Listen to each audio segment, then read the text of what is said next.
Welcome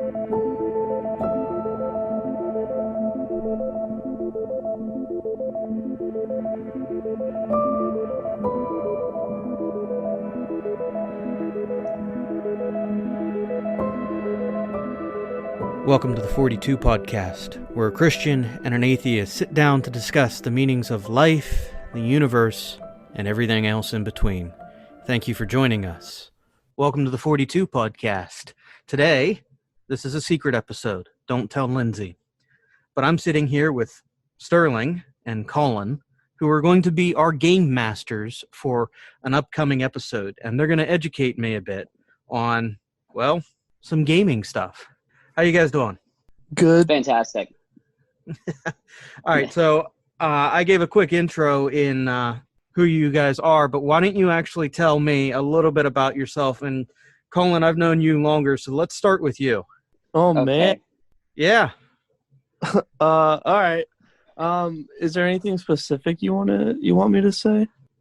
Anything that you would like to share real quick about who you are and why you're on this crazy podcast with me for a secret episode?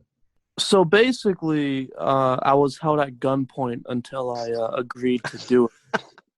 Other than that, you do mean a Nerf gun there. Oh, of course, yeah, for sure. Nerf. Yeah. It's Colin is a student from my youth program and has been held at Nerf Point many times. I was about to say, do you take the little orange bits off and put little like thumbtacks on the end? He wishes he could. Only for you, Colin. Only I for know. you. Right. Nah, but seriously, I don't do too much. I work a lot and then I play video games. I'm pretty experienced in D&D. I did it for like a solid year and a half with a good group of guys. All right, so Colin, something real quick. You started telling me right before we were doing this that you were playing a video game. You want to give me your review, 10-second review of that? Oh, yeah, I was playing Cyberpunk. I mean, to keep it family friendly, lots of robots, cybernetic.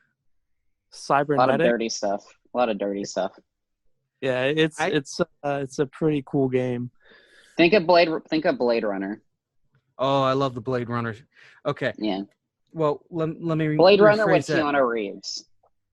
Okay, but now let me rephrase this question. Are we talking about original Blade Runner with Harrison Ford, or are we talking about the second Blade Runner that I can't even remember the name of? I feel like Colin can help you out better on that one. What do you think, Colin? Have you seen any of the Blade Runners? I haven't. I have not seen the Blade Runner movies. They're I think confusing. we'll have to fix that at some point, man. We're going to have a movie maybe. night.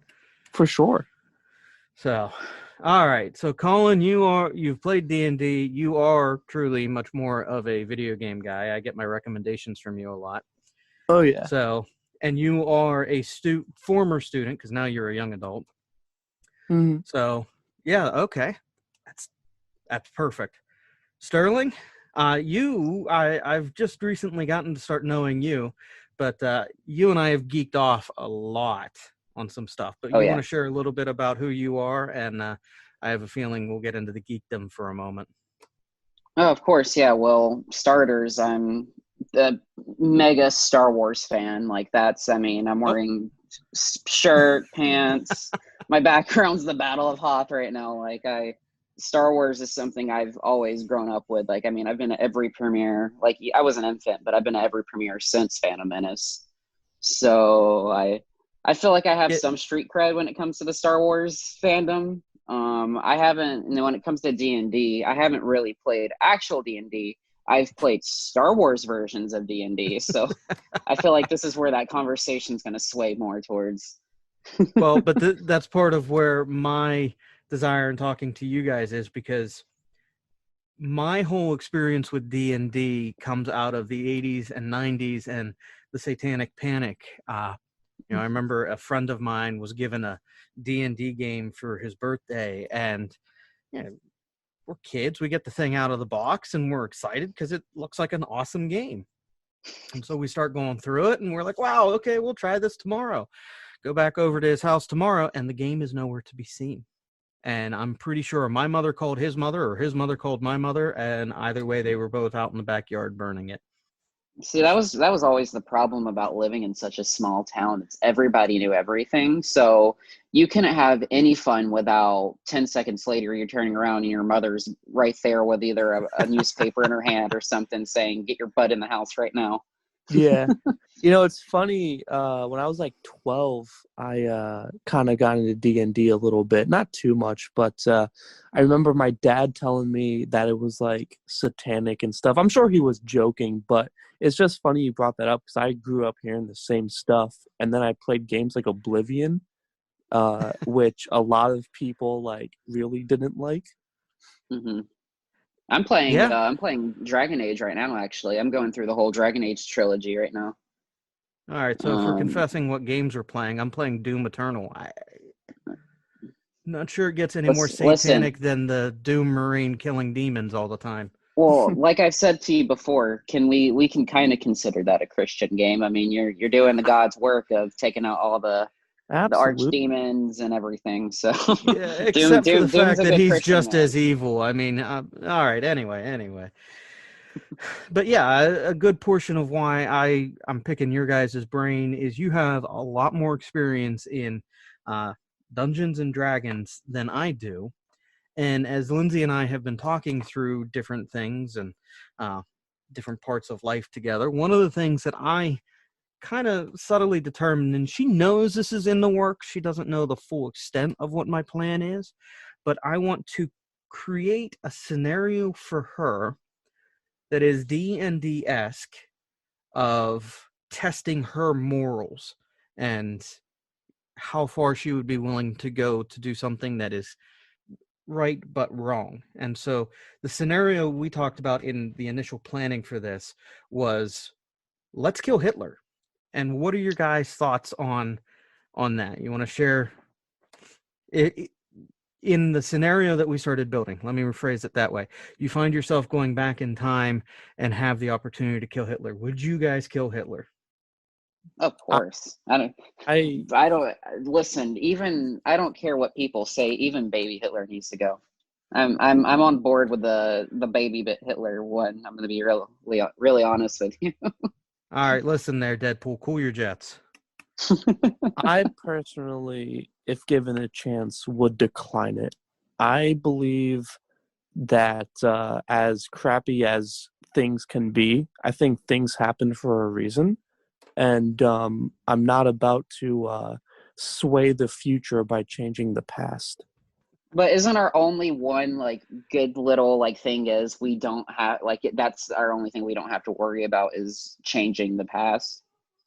Isn't that one thing we All right, talked about? hold on. Hit pause for one moment. Alexa, drop in on living room. Okay, dropping in. Yes. What are you guys doing? Oh, sorry, I'm just doing. Yeah, you're bringing down the house. Knock it off. Okay. I love you. Love you. Alexa, Bye. stop. I'd be terrified if I had one of those things in my house. I'm outside. What are you doing? What were you saying a moment ago about your mother, rolled up newspaper? What did you do? Yeah, exactly. Now I have a robot voice to yell at them. Anyway, all right. So we were talking about killing Hitler, and Colin, you were saying about how you wouldn't, and Sterling, you were about to postulate something. I was gonna add, I do remember we did talk about, I don't know if we're still going forward with it, but the whole if we do kill him, no matter in what state of life he's in, do we not will that change the past, or will the or the past, or will not, let's not say the past in this pretext, the future, will that change the future, or will the future be like, will there still be a lot of bad stuff? Let's just put it in that layman's term. No, and that is absolutely the biggest hangup in all of this. And, in this scenario, I will preface it up front of there are no timeline, temporal consequences to killing Hitler. As it is now is how it would be. The only difference is instead of millions of people dying in the Holocaust, they just won't. Yeah. Okay. Oh, in that case, yeah, I'd go back and do it. But but I mean, if we're gonna talk in the context of like reality, Butterfly effect. Yeah. yeah, I would Yeah. not.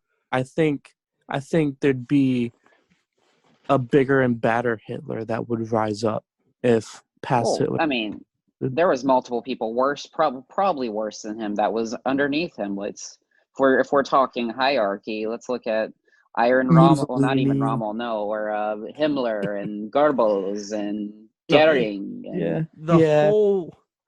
whole of them, each and every one of them was rotten, and I mean they are each responsible for horrible atrocities. But at the end of it does come to Hitler for me, where it's okay, take the head Mhm. and hopefully the rest crumble and it never materializes. But this is getting into speculation. What I Mhm. want to Oh yeah. do is I want to give a very clear: you could kill this one person and save millions of lives, or you could not kill this one person and not save millions of lives. But then add in complications of, and this is where the D&D stuff comes in, and I need you guys to help me with this, of creating the scenario then of, if she doesn't successfully, by the roll of a dice, kill Hitler, what happens? What are the consequences? Are there Mm-hmm. other deaths that now happen?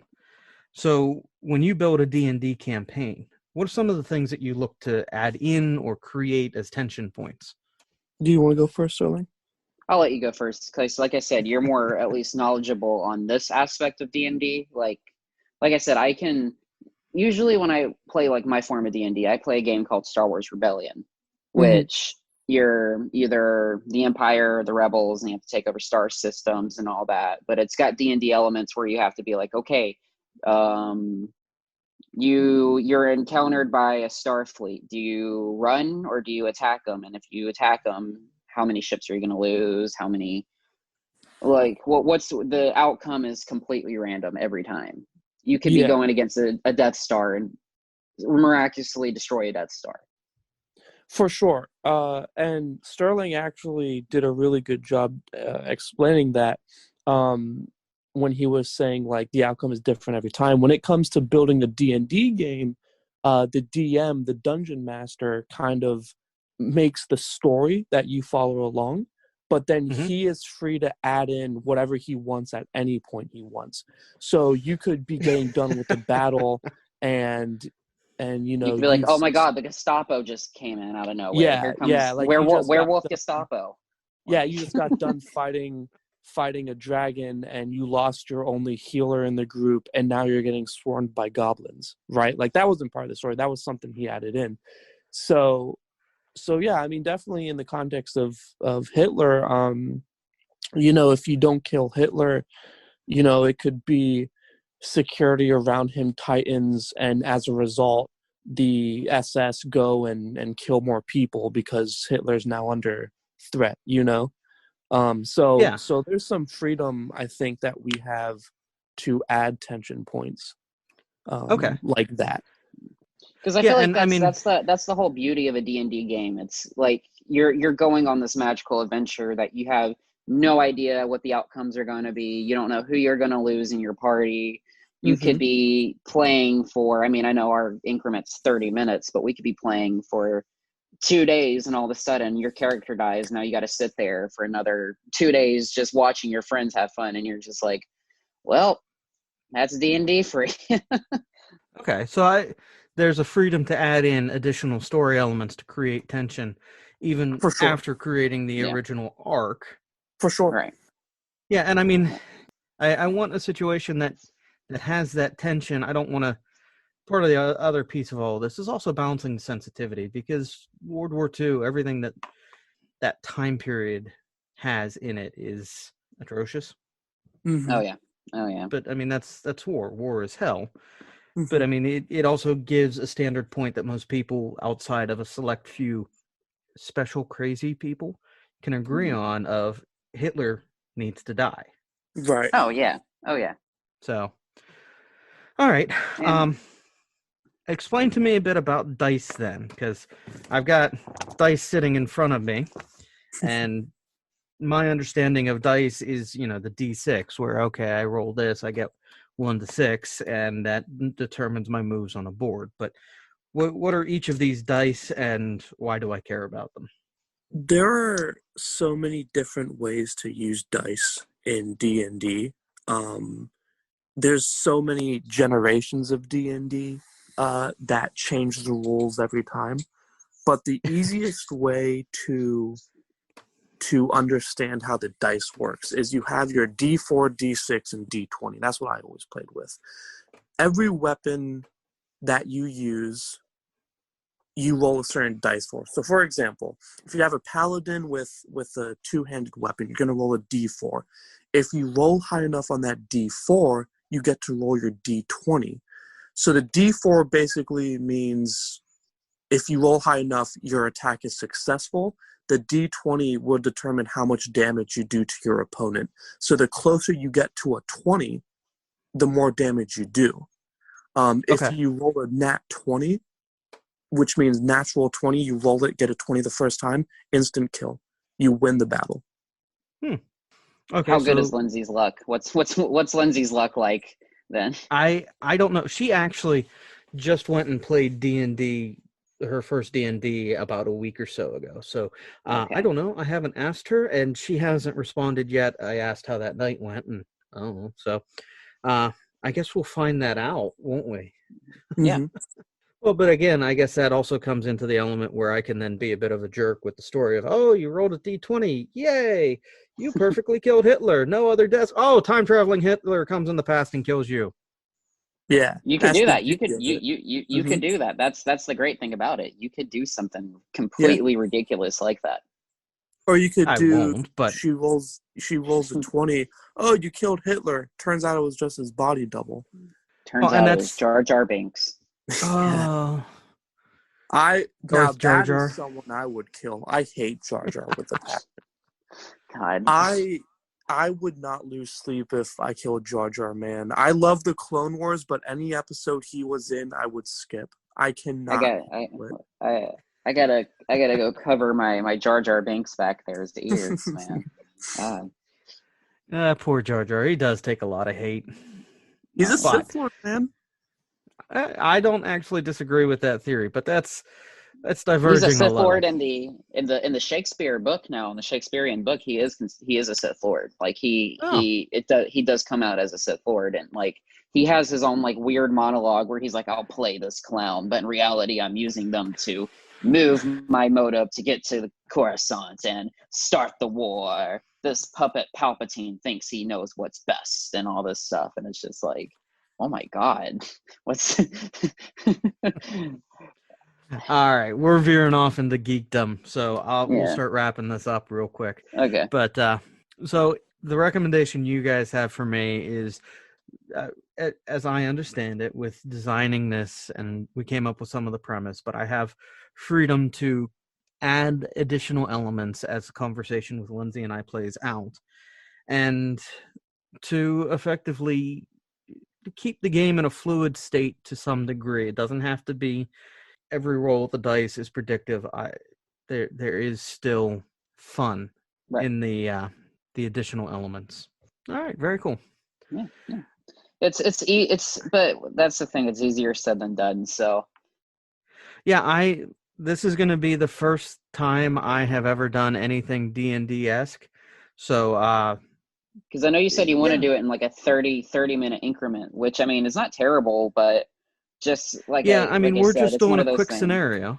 Yeah. The episodes have been about 30 minutes long, so it'll be the intention of it is to have fun with and I'm a big Bond fan, and this will be episode 007. So it's what kind of secret agent mission could we do that tests morals? So, and Lindsey and I have talked a bit about this. She'll probably possibly reach out to you guys at some point in the near future to create a torture test of her own in a similar fashion with me. So, she may get you guys to help with that, and we may have you on again. We'll see. But one last question for you guys before we wrap up. And Sterling, I'm going to hold you to a time limit on this. Without any spoilers, what did you think of Friday's episode of The Mandalorian? I'll let Colin go first in that case. Wow, really putting me on blast there, buddy. Appreciate it. Oh man, without spoilers, I don't know what to say other than I really enjoyed it. I think it's definitely gearing up for something big, but I don't think we're gonna see that payoff until season 3. I'll say if you've seen the 1953 classic, The Wages of War, that's exactly what the episode is. But no, and the only thing I'm going to say, and I don't think it's going to be much of a spoiler since I'm sure we all know who's in the show now. Seismic Charge. That's all I'm going to say. That's the best sound in Star Wars, and yeah. I will leave it just with the prediction I keep emphasizing with you guys. The end episode, this is a prediction, but the end episode will involve the last minute appearance of Thrawn and Ezra, or the last minute revelation that season 3 is all about Thrawn and Ezra. That's my prediction. With where they've gone, I think that's what they're setting up. By the way, I feel like that's the safest one. I feel like that out of all theories I've heard, that is probably the safest one. By the way, I also add this. Green is a very good color. Yeah. That's going over your head. Yeah, yes, it is for green. Oh, yeah, it yes. is. Yeah, it is. Yes, right yes, there. Yes. Yeah, there it is. Yeah. I like it. Especially since there's no more yellow. I like the red instead of the yellow. Merry Christmas. Yeah, exactly. Yep. That's that was our live action holiday special last episode. All right, ladies and gentlemen, thank you for listening to the 42 podcast bonus episode that we're not telling Lindsey about until after episode 07. So, shh. Lindsey does not need to know. But thank you for listening. If it has earned it, please take a moment and rate, review, and subscribe if you want to join in the conversation. Thank you.